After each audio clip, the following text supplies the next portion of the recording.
पूछना चाहूँगी, medical field में बहुत सारे डेजिग्नेशंस होते हैं, रेडियोलॉजिस्ट ठीक है। रेडियोलॉजी एक ऐसी ब्रांच है जिसमें आप पेशेंट को मिनिमल हार्म करके मैक्सिमम बेनिफिट दे सकते हो। तुम किस फील्ड में आ गए, अगर वहाँ होते तो हो सकता है अगले बिल गेट्स तुम होते।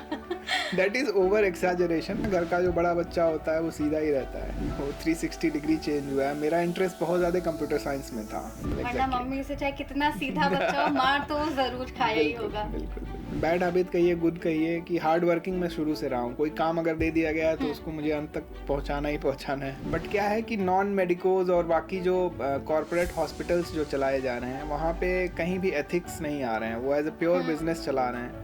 तो वहाँ पे अगर आप एम्प्लॉयड हैं तो आपको उनके हिसाब से ही चलना पड़ेगा। शुरुआत तो मैंने खुद अपने इधर उधर से, मतलब बैंकिंग फाइनेंशियल इंस्टीट्यूट से लोन वगैरह लेके ही की। तो फाइनेंशियल हेल्प तो बहुत ज़्यादा कहीं से नहीं मिली, कुछ रिलेटिव से कभी कुछ ले लिया हो तो बात अलग है। तो टाइम मैनेजमेंट कैसे करते हैं, मतलब खुद को टाइम देना, फैमिली को टाइम देना, परिवार बच्चों को टाइम देना? मोटिवेशन रहता है कि EMIs जो लोन लिया है उनको भरना है, तो वो एक मोटिवेशन रहता है। Welcome to C news Bharat podcast. आपके साथ मैं हूँ इशिता तिवारी और आज हम बात करने वाले हैं एक ऐसे जाने माने रेडियोलॉजिस्ट के बारे में जिनको आपने काफी बार हमारे साथ पॉडकास्ट पे देखा होगा, जिन्होंने आप सभी दर्शकों को तमाम ऐसी जानकारियां साझा करी हैं जो आपके लिए बहुत ज्यादा काम आए हैं। जी हाँ, हम बात कर रहे हैं उत्तर प्रदेश के जाने माने रेडियोलॉजिस्ट और सिग्मा डायग्नोस्टिक सेंटर के डायरेक्टर डॉक्टर विवेक कुमार यादव के बारे में, जिनसे आज हम बात करेंगे और जानेंगे कि उनकी जीवन यात्रा कैसी रही और कौन सी चुनौतियां थी जो उनके इस सफल परिणाम पे भारी पड़ी या उन्होंने उससे कैसे अपने को निकाला। तो शुरू करते हैं इस पॉडकास्ट का सिलसिला। Welcome to C news Bharat podcast. Doctor Vivek, एक बार फिर हमारे साथ स्वागत है। थैंक यू सो मच दोबारा बुलाने के लिए। जी, आज वैसे भी हम किसी बीमारी के बारे में बात नहीं करेंगे, आज हम बात करेंगे आपके बारे में, जिन्होंने हमें इतनी सारी महत्वपूर्ण जानकारियां दी हैं जिससे हमारे दर्शकों को काफ़ी ज़्यादा फ़ायदा पहुंचा है। तो सबसे पहले डॉक्टर, आप हमें अपने बारे में कुछ बताइए। अब देखिए, मेरी स्कूलिंग जो है, स्कूलिंग से शुरुआत करते हैं। मोस्टली मेरी स्कूलिंग जो हुई है वो बनारस से हुई है। जी। तो मैं एक कोएड स्कूल में मैंने पढ़ाई की। बहुत ज़्यादा टॉपर तो नहीं था मैं, बट ठीक ठाक मार्क्स से मैं पास हो गया इंटरमीडिएट। फिर मेरे पापा का सपना था कि मैं डॉक्टर बनूं, तो उसके लिए मैंने तैयारियां की, 4 साल स्ट्रगल किया। उसके बाद मेरा सिलेक्शन हुआ। फिर मैंने MBBS किया चेन्नई से। MBBS करने के बाद फिर PG की प्रिपरेशन की 1 साल, बीच में 1 साल का गैप रहा। उस 1 साल के दौरान मैं दिल्ली में कार्यरत था, वहाँ पे सरकारी अस्पताल में काम किया, कई सारे डिपार्टमेंट्स में। उसके बाद से PG में सिलेक्शन हुआ। फिर मैंने लखनऊ से MD इन रेडियो डायग्नोसिस किया। तो एक छोटा सा ये इंट्रो है मेरा, बहुत खास इसमें कुछ नहीं है। एक खास बात पूछना चाहूँगी, मेडिकल फील्ड में बहुत सारे डेजिग्नेशंस होते हैं, रेडियोलॉजिस्ट ठीक है। एक्चुअली मेरा पहला चॉइस रेडियोलॉजी नहीं था। जब मैं MBBS कर रहा था उस समय मेरा इंटरेस्ट बहुत ज़्यादा ENT और ऑफ्थेल में था। तो बट धीरे धीरे फाइनल ईयर तक आते आते कि ये हो गया कि भाई रेडियोलॉजी एक ऐसी ब्रांच है जिसमें आप पेशेंट को मिनिमल हार्म करके मैक्सिमम बेनिफिट दे सकते हो। मतलब हम इसमें कोई चीर फाड़ नहीं कर रहे हैं, मरीज को कहीं से भी कोई कष्ट नहीं दे रहे हैं, फिर भी उसकी बीमारी के बारे में उसको 100% बता दे रहे हैं। तो ये चीज़ मुझे इस ब्रांच के बारे में अच्छी लगी, इसलिए मैंने इसको चूज़ किया। तो फिर आपको चीर फाड़ से डर लगता था? नहीं, ऐसा कुछ नहीं है, डर लगता था। MBBS में बहुत सारी सर्जरीज हम लोगों ने असिस्ट की हैं। पोस्ट MBBS भी बहुत सारी ऐसी चीज़ें की हैं चीर फाड़, जो मतलब इतना कभी ऐसे डर वाला माहौल नहीं रहा। बट ये लगता था कि कहीं ना कहीं हम सामने वाले को थोड़ा हार्म तो कर रहे हैं भाई। मतलब उसको एक तो तकलीफ ऑलरेडी है ऊपर से, लेकिन वो भी ज़रूरी ही है एक तरह से। बट मुझे लगा कि वो मेरी फील्ड नहीं है, एटलीस्ट मेरा मन गवाही नहीं दे रहा कि हार्म करके हम किसी को उसको बेनिफिट दें। तो आपके बचपन में थोड़ा सा मैं जानना चाहूँगी, आपका बचपन कैसे बीता? बचपन में क्या सपना था आपका और क्या बड़े होके वो चीज़ चेंज हुई है? क्या इंटरेस्ट रहे आपके बचपन में? हाँ, बिल्कुल चेंज हुई है, वो 360 डिग्री चेंज हुआ है। मेरा इंटरेस्ट बहुत ज़्यादा कंप्यूटर साइंस में था।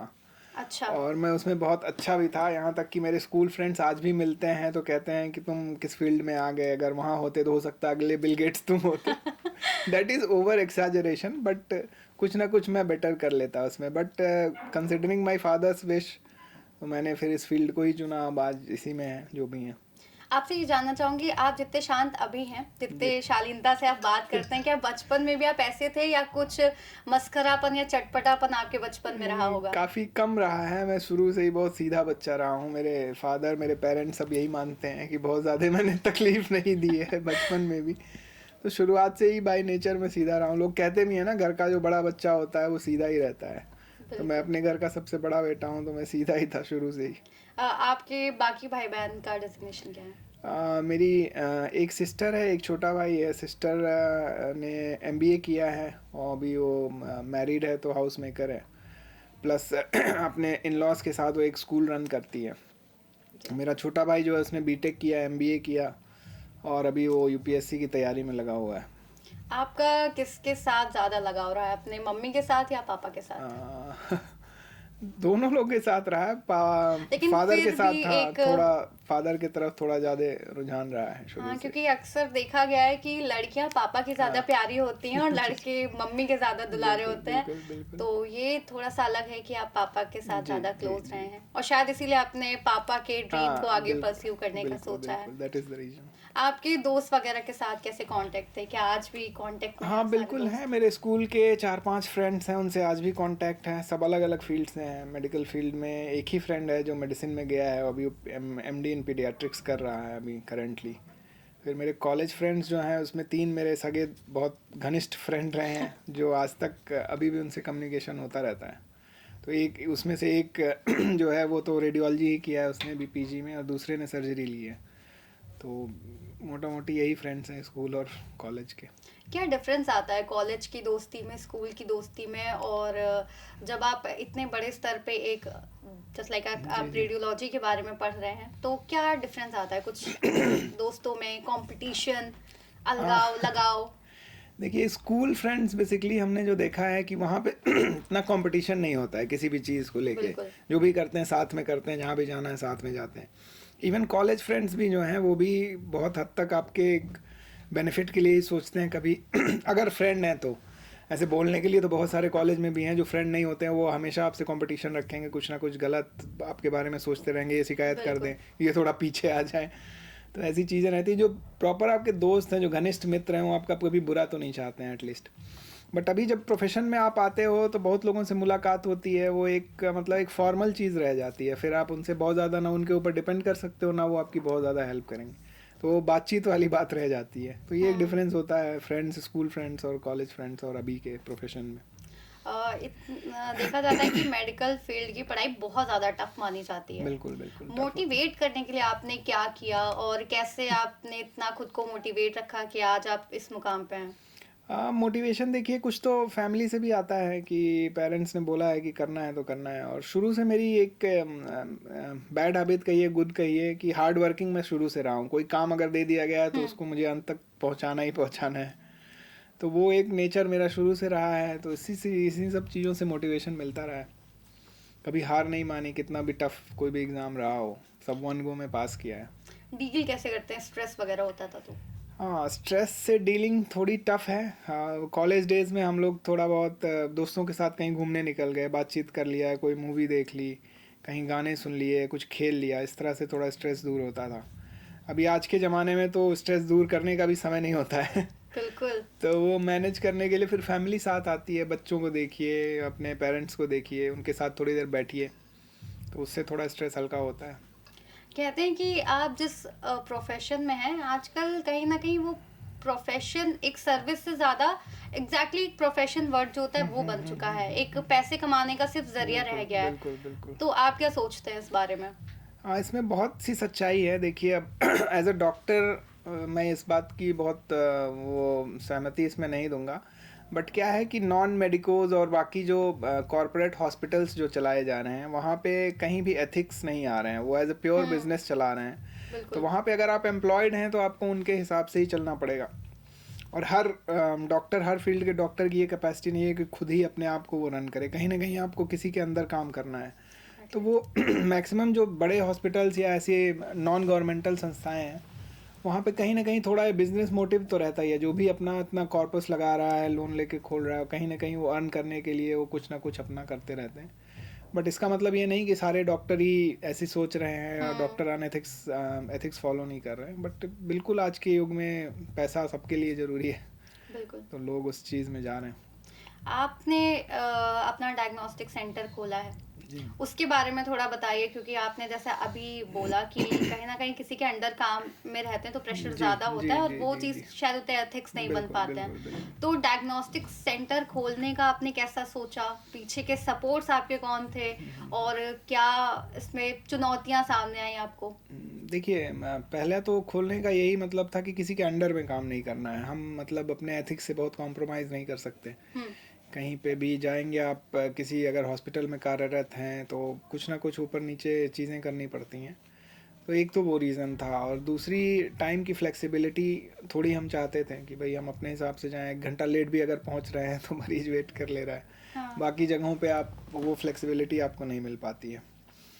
और हेल्प का कहें तो शुरुआत तो मैंने खुद अपने इधर उधर से, मतलब बैंकिंग फाइनेंशियल इंस्टीट्यूट से लोन वगैरह लेके ही की, तो फाइनेंशियल हेल्प तो बहुत ज़्यादा कहीं से नहीं मिली, कुछ रिलेटिव से कभी कुछ ले लिया हो तो बात अलग है। और चुनौतियों की बात करें तो बहुत सारे नॉर्म्स हमको मीट करने पड़ते हैं, बहुत सारे लाइसेंसिंग अथॉरिटीज़ हैं जो हमें, जिनके थ्रू गो थ्रू करना पड़ता है, लाइसेंसेस लेने पड़ते हैं, तो वो सब एक बहुत बड़ा स्ट्रगल था। उसमें लगभग 7-8 महीने हमको लग गए सब चीज़ें करने में, स्ट्रीमलाइन। आप नए रहते हो तो बहुत चीज़ें पता भी नहीं रहती हैं, तो वो सब एक स्ट्रगल रहे हैं शुरुआत में। अगर गवर्नमेंट इसमें हेल्प करे कि डॉक्टर्स अगर कुछ करना चाह रहे हैं तो उसको स्ट्रीमलाइन आप कर दो, तो वो एक बहुत बड़ी हेल्प हो जाएगी। फाइनेंशियल बर्डन तो अलग बात है। हाँ, जैसे कि आपने बताया कि फ्लेक्सिबिलिटी आपको मिल जाती है, जी लेकिन फिर भी कहीं ना कहीं जब आप खुद का कुछ खोल के चलाते हैं तो कहीं ना कहीं रिस्पॉन्सिबिलिटी भी ज़्यादा बढ़ जाती बिल्कुल है। आप बिल्कुल किसी बढ़ और के जाती है। साथ काम कर रहे हैं तो आपका एक वर्किंग स्केड्यूल फिक्स है कि आपको 9 to 5 9 to 10 करना है, बट जब आप खुद का सेंटर चला रहे होते हैं तो टाइम की कोई बाउंडेशन नहीं होती है, मुझे लगता है। तो आप टाइम मैनेजमेंट कैसे करते हैं, मतलब खुद को टाइम देना, फैमिली को टाइम देना, परिवार बच्चों को टाइम देना? देखिए, ये तो बहुत ही टफ हो गया है मेरे लिए एक्चुअली, जब से सेंटर खोला लगभग 4 साढ़े 4 साल होने आ रहे हैं। और अगर छुट्टी लेनी होती है तो बहुत मुश्किल हो जाता है। शुरुआत के 3 साल तो मैंने बिना एक भी दिन छुट्टी लिए 365 डेज़ काम किया है, इंक्लूडिंग संडेज़। तो वो फैमिली पे कहीं ना कहीं थोड़ा टॉल पड़ता है, फैमिली में लगता है कि भाई समय नहीं दे रहे हैं, किसके लिए काम कर रहे हैं। बट धीरे धीरे जैसे प्रोग्रेस होता है, कुछ एक्लिमेटाइजेशन आ जाता है फैमिली में भी, अपने में भी। बट कोशिश यही रहती है कि मैक्सिमम जो भी टाइम मिल रहा है वो फैमिली के साथ स्पेंड किया जाए, और इसी तरह से मैनेज किया जाता है। आपने कहा 365 डेज विदाउट हाँ, लीव, विदाउट लीव। अपने आप को आपने मैनेज कैसे किया? मुझे तो ऐसे सोच के चक्कर आ रहे हैं कि कैसे आपने अपने आप को 365 डेज तक विदाउट एनी लीव मैनेज किया होगा, क्योंकि कहीं ना कहीं उसके लिए मोटिवेशन भी चाहिए आपको, आपको स्ट्रेस भी होता होगा, नो डाउट। उस चीज़ का मैनेजमेंट कैसे किया, अपने न्यूट्रिएंट्स पे कैसे ध्यान रखा, क्योंकि प्रॉपर स्लीप लेना भी उतना ही बिल्कुल ज़रूरी है। बिल्कुल, सब ज़रूरी है। बीच में अगर सिक भी पड़ते हैं तो दवा खा के काम करते हैं। मोटिवेशन रहता है कि ईएमआईज़ जो लोन लिया है उनको भरना है, तो वो एक मोटिवेशन रहता है। फिर आप एक काम अगर खुद अपने शौक से शुरू किया है आपने, तो आपका मोटिवेशन वो काम ही हो जाता है एक बाद में। फिर आप सोचते हो कि नहीं, इसको आगे ले जाना है, इसमें अच्छी चीज़ें करनी है, एक अपना एक नाम स्टैब्लिश करना है, तो ये सब चीज़ें मिल के आपको मोटिवेट कर देती हैं डेली आने के लिए। डेली उसी टाइम उठो, आप 9 बजे पहुंच जा रहे हो, शाम को अगर एक मरीज एक्स्ट्रा भी आ रहा है तो 1 घंटा रुक के जा रहे हो, तो वो सब मोटिवेशन इसी से आ जाता है, क्योंकि आपने उसमें सब कुछ अपना झोंक दिया है, सब कुछ इन्वेस्टेड है आपका, एवरीथिंग इज एट स्टेक। फिर आपका कोई प्लान बी नहीं है, तो मोटिवेशन वहीं से आता है। बिल्कुल। वैसे कितना टाइम हो गया आपको अपना डायग्नोस्टिक सेंटर खोले? 4.5 साल हो गए। 4.5 साल से ऊपर हो गए। आपको 4.5 साल हो गए डायग्नोस्टिक सेंटर खोले, आपने क्या ऐसे बदलाव देखे हैं इतने आने वाले मतलब जो बीते 4.5 सालों में, इसमें लगता है कि आपने काफ़ी कुछ अच्छा गेन किया या बहुत सारी जो कमियां थी वो कंप्लीट फिलअप करी हुई हैं, उसके बारे में बताइए। अब गेन इन द सेंस, देखिए, अब जैसे जैसे समय बीतता है तो एक नाम आपका हो जाता है। अगर आप कुछ गलत नहीं कर रहे हो तो ये एक नाम स्टैब्लिश होता है, भाई ये फलाने सेंटर पे यहाँ से कभी कोई गलत चीज़ सुनने में नहीं आई है कि कोई रिपोर्ट ख़राब हो गई है या कुछ गलत हो गया, किसी के साथ किसी से पैसा ज़्यादा ले लिया गया। ये सब चीज़ें समय के साथ ही बनती हैं, वर्ड टू माउथ पब्लिसिटी से ये चीज़ें जाती हैं। तो वो एक गेन हुआ है। प्लस स्ट्रगल्स तो देखिए डे टू डे लाइफ में रहते ही रहते हैं, हर साल आपको कुछ ना कुछ लाइसेंसेज रिन्यू करने हैं, गवर्नमेंट कुछ नया प्रोटोकॉल ले आई है वो फॉलो करना है, ठीक है। बाकी हम लोग की डॉक्टर्स की लाइफ ही लाइफ लॉन्ग लर्निंग वाली है, कोई ना कोई नई चीज़ें आती रहती हैं, वो पढ़ के आपको खुद को अपडेट रखना है। प्लस इसके अलावा जो भी आप डॉक्टर के अलावा आपने अपना सेंटर खोला है तो एक कस्टमर और वो रिलेशनशिप भी रहती है, लोग आते हैं मिलने आपसे, कोई वीआईपी आ गया तो कहेगा भाई हमारा आप जल्दी कर दो, सबसे पहले हमारा कर दो, फ़ोन कर देंगे, ठीक है। और डे टू डे कस्टमर आएंगे कहेंगे वो वहाँ इतने में होता है, आपके यहाँ बहुत महंगा हो रहा है या सस्ता हो रहा है, क्यों हो रहा है ऐसा। तो ये सब भी डेली चैलेंजेस हर जगह रहता है। बिल्कुल बिल्कुल, तो वो सब भी चैलेंजेस आपको फेस करने हैं।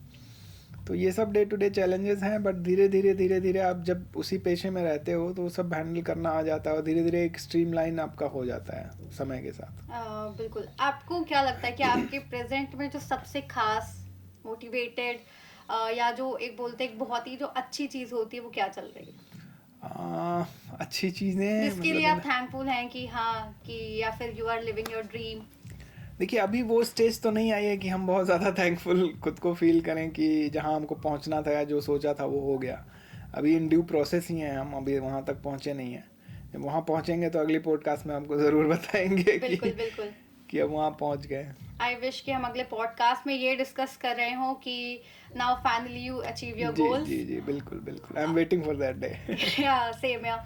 लेकिन मैं ये तो आपके प्रेजेंट की बात होगी, मैं पीछे थोड़ा जाना चाह रही हूँ, मैं आपके बचपन में जाना चाह रही हूँ बार कि मुझे जानना है कि आपके बचपन का कोई किस्सा मुझे जानना है, क्योंकि आप काफ़ी जितना मैंने आपके बारे में सुना है, जितना लोगों से पता चला है या जितना मैंने आपसे इंटरेक्शन में जाना है, आप बहुत ही शांत टाइप इंसान है। तो मुझे जानना है कि आपके बचपन का कोई ऐसा किस्सा जिसको सुन के या कोई आपको आपकी मम्मी वगैरह बताती हो तो आपको आज भी मज़ा आता हो या हंसी आती हो।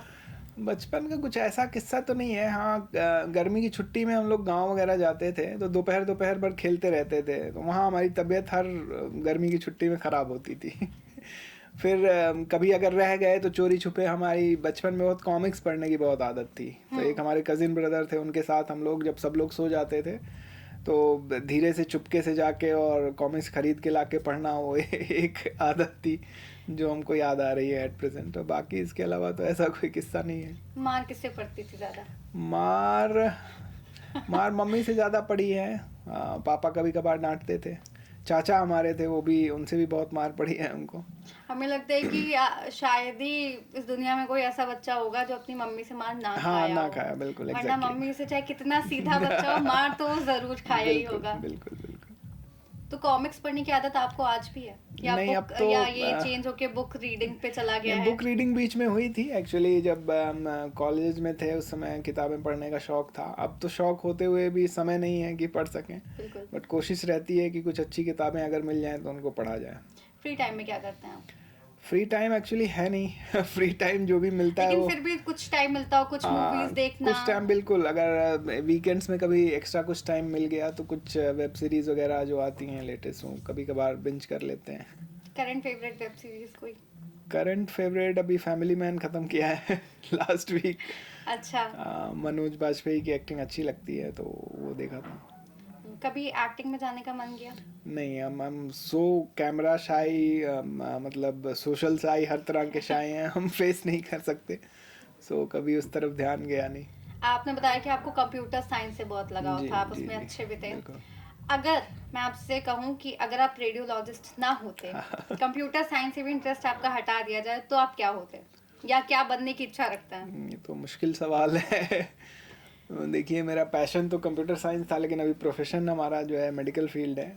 इसके अलावा कभी कुछ ऐसा सोचा नहीं कि कुछ, हाँ बहुत। बट जो रेडियोलॉजी बेसिकली फील्ड है ना, इसमें टेक का बहुत ज़्यादा यूज़ है। जो आपकी मशीनरी है सारी कंप्यूटर बेस्ड है, बिना कंप्यूटर नॉलेज के आप चीज़ें उतने अच्छे से नहीं हैंडल कर सकते हो। अब तो धीरे धीरे एआई भी आ गया है। एआई का सबसे ज़्यादा इम्पैक्ट हमारी फील्ड में है, रेडियोलॉजी में ही, कि वो मतलब आपके फिल्म्स को रीड कर लेना, उसको इंटरप्रेट कर देना, वो एआई बहुत ज़्यादा हमारी फील्ड में इंटीग्रेट हो रहा है। तो एक तरह से ये टेक लेडन फील्ड तो है, तो बेस्ट ऑफ बोथ वर्ड्स तो मिल रहे हैं इसमें।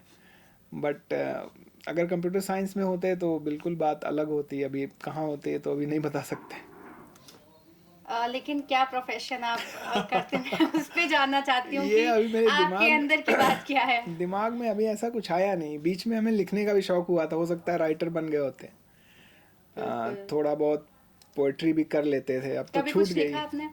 बहुत पहले लिखा होगा, कहीं लिख के रखा होगा, अभी एट प्रेजेंट कुछ याद नहीं। याद अगर कुछ आप सुनाने क्योंकि बोलोगे तो याद नहीं हाँ होगा। बिल्कुल, मैं सुनाने के लिए बोलती क्योंकि मेरे साथ भी ऐसा होता है कि मैं भी लिख लेती हूँ।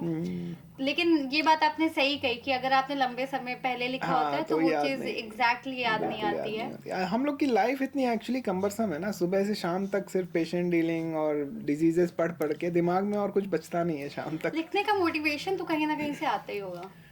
क्या लिखने सोच के लिखते थे आप? मैं आपका जॉनर जानना चाहूंगी कि आप लिखते क्या थे, किस पे लिखते थे? नहीं, मतलब डे टू डे फैमिली, जो हमारी डे टू डे लाइफ में स्ट्रगल्स होता है उस पे लिखते थे। थोड़ा रोमांटिक भी लिख लेते थे, और बस यही ऐसी चीज़ें थी बहुत ज़्यादा। क्योंकि कोई इतने कभी कभी सारे रस हैं। मोटिवेशनल भी लिखा है थोड़ा बहुत।